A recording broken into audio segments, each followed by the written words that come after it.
नमस्कार मैत्रिणींनो, आज सकाळच्या जेवणाला अळूवडी केली. त्याची रेसिपी देते. सगळे इन्ग्रेडियंट्स डिस्क्रिप्शन बॉक्समध्ये देते आहे मी. ती कशी केली ती पहा फक्त तुम्ही. तर डाळीचं पीठ, बाजरीचं पीठ, तीळ, धणेजिऱ्याची पूड, हळद, ओवा, तिखट, मीठ, कोथिंबीर चिरलेली, हिंग हे सगळं मिक्स करून त्यात तेल घालून त्याचं छान असं बॅटर तयार करून घ्यायचं.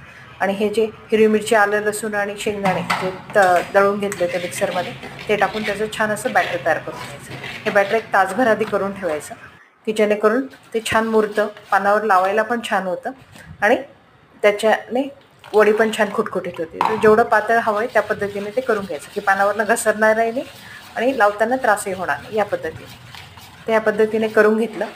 त्याच्यानंतर पानं ही अशी लाटून घेतली मधल्या शिरा की जेणेकरून रोल करताना फोल्ड करायला व्यवस्थित जमतं, सॉफ्ट झाल्यामुळे. या पद्धतीने आणि अळूची पानं ही सगळी अशी करून घेतली मी, लाटून घेतली की करून 10-11 पानं होती ही पूर्ण. अळूची वडी लावताना नेहमी मोठं पान खाली घ्यायचं की जेणेकरून रोल छान होतं आणि त्याच्यावर सगळी छोटी छोटी पानं लावायची. ती ही 10-11 पानं होती माझी. एका वेळेस 3 ते 4 पानं लावले तर 3 रोल त्याचे झाले. तुम्ही त्या पद्धतीने करायची. जास्त पण पानं घ्यायची नाही आणि कमी पण घ्यायची नाही, म्हणजे तळताना ती वडी पटकन तळली जाते आणि क्रिस्पी पण राहते. या पद्धतीने छान असं फोल्ड करून घ्यायचं आणि चाळणीला तेल लावून ठेवलेलं होतं त्याच्यामध्ये ते सगळे रोल असे अरेंज करायचे आणि एका बाजूला पाणी गरम करायला ठेवलं होतं. या पद्धतीने सगळे अरेंज केले. एका बाजूला पाणी गरम करायला ठेवलेलं होतं.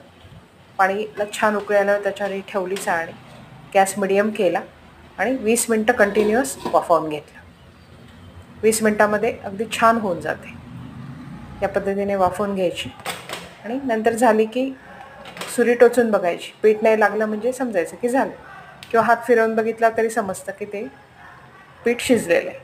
नंतर त्या छान थंड होऊ द्यायच्या जेणेकरून त्या कट करताना मेस होणार नाही.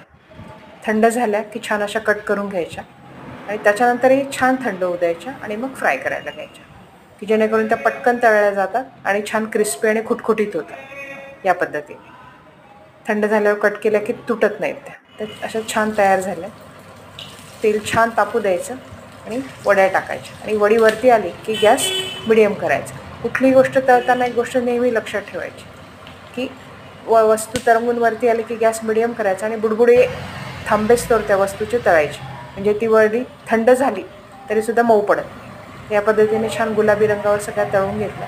त्याच्यामध्ये थोडीशी तिळही टाकली होती की तळल्यानंतर छान अशी वरती दिसते की या पद्धतीने सगळ्या वड्या तळून घेतल्या. बघा छान अशा गुलाबी खुटखुटीत झाल्या आहे, मऊ पण नाही आणि कडक पण नाही. या पद्धतीने करून घेतल्या सगळ्या वड्या. तुम्ही करून पहा. थँक्यू.